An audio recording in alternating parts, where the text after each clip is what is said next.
2 जून 1947 जब दिल्ली के एक कमरे में करीब दर्जन भर लोग मिलकर करोड़ों लोगों का भविष्य लिखने जा रहे थे।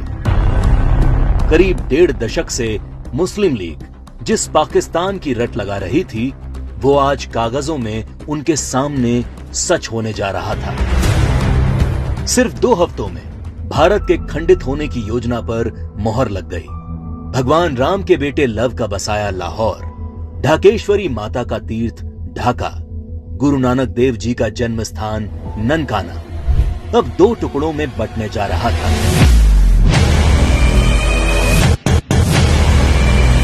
और अगर कोई इस विभाजन की योजना से अनभिज्ञ था, तो वो थी भारत की मासूम और निर्दोष जनता, जिस पर यह विभाजन कहर बनकर टूटने वाला था। 1947 को अंग्रेजों द्वारा किया विभाजन देश का पहला विभाजन नहीं था। अंग्रेज इससे पहले 1905 में भी बंगाल का विभाजन कर चुके थे, लेकिन उस विभाजन का पहले बंगाल में और फिर पूरे देश में इतना मुखर विरोध हुआ कि अंग्रेजों को 1911 में अपना फैसला वापस लेना पड़ा था। विभाजन का जो काम अंग्रेज 1905 में नहीं कर पाए, वो 1947 में करने में कैसे सफल हो गए? तो जो बात 1905 के बंगाल को 1947 के भारत से अलग बनाती है, वो है कांग्रेस पार्टी, मुस्लिम लीग और भारतीय कम्युनिस्ट। 1905 में बंगाल विभाजन के विरोध के बीच ही 1906 में मुस्लिम लीग का जन्म संयुक्त बंगाल के ढाका में हुआ। बंग भंग आंदोलन के बाद जन्मी मुस्लिम लीग ने 1909 में मार्ले मिंटो सुधार के नाम पर पृथक निर्वाचन प्रणाली मांग से शुरू करके अगले 30 साल में अलग इस्लामिक राष्ट्र पाकिस्तान के नाम पर भारत को मजहब के नाम पर बांट कर रख दिया।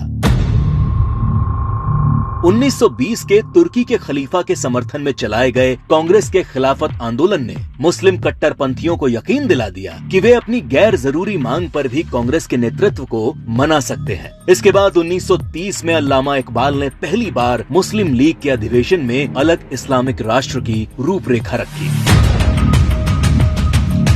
इकबाल की कल्पना के इस अलग इस्लामिक देश के लिए पाकिस्तान नाम सबसे पहले चौधरी रहमत अली ने प्रयोग किया।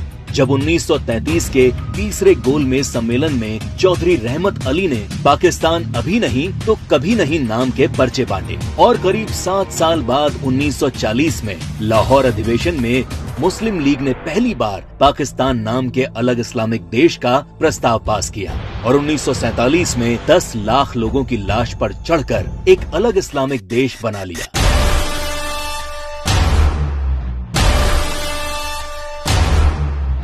और जिस भारत ने 1905 में बंगाल का विभाजन नहीं होने दिया, वो भारत 1947 में भारत विभाजन नहीं रोक पाया, क्योंकि कांग्रेस के जिन नेताओं पर लीग के सामने खड़े होने की जिम्मेदारी थी, उन्होंने अंत समय में बिना भारत के लोगों को विश्वास में लिए विभाजन का प्रस्ताव स्वीकार कर लिया। देश तोड़ने के इस खेल में एक हिस्सा भारत के कम्युनिस्टों ने भी निभाया, जब कम्युनिस्ट नेताओं ने भारत को 14 राष्ट्रों का समूह बताते हुए भारत विभाजन को मुस्लिम राष्ट्र के आत्मनिर्णय का अधिकार बता दिया।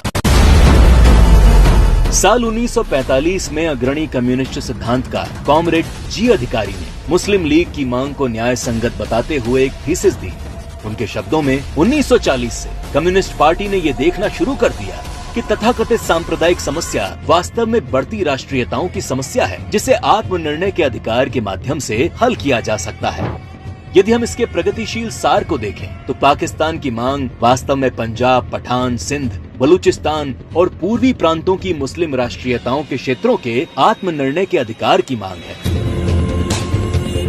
जब देश का विभाजन हकीकत बनना तय हो गया, तब सर रेडक्लिफ को भारत और पाकिस्तान की सरहद तय करने की जिम्मेदारी सौंपी गई। रेडक्लिफ इससे पहले कभी भारत नहीं आए थे। उन्हें भारत की सांस्कृतिक विरासत, सभ्यता, मूल्यों, तीर्थों के विषय में कोई जानकारी नहीं थी। 3 सप्ताह में तय कर लिया गया कि कौन सा हिस्सा पाकिस्तान कहलाएगा और कौन सा हिस्सा हिंदुस्तान।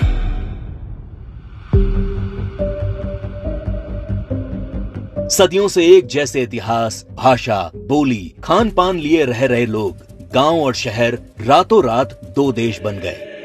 करीब 1.5 करोड़ लोग रातों रात बेघर हो गए और करीब 10 लाख से अधिक लोग इस विभाजन के नाम पर काल के गाल में समा गए। ये विभाजन जिसने आगे चलकर पूर्वी पाकिस्तान में एक नए नरसंहार को जन्म दिया। शहर के शहर रातों रात खंडर में बदल गए। शहर दर शहर दंगे और आगजनी शुरू हो गई। वो लोग जो हवेलियों में रहते थे वो अब रातों रात रिफ्यूजी बन चुके थे। अपना सब कुछ लुटाकर लोग सड़ी गर्मी और बरसात में मीलों तक फैले काफिले हजारों की तादाद में अपनी जान बचाकर चले आ रहे थे। सबसे बुरा हाल महिलाओं का हुआ, जिन्हें इस विभाजन की सबसे क्रूर कीमत चुकानी पड़ी। सैकड़ों महिलाओं का अपहरण और बलात्कार किया गया। 1940 के दशक में भारत की ही भांति नरसंहार झेलने वाले यहूदियों की विभीषिका को आज पूरा संसार जानता है।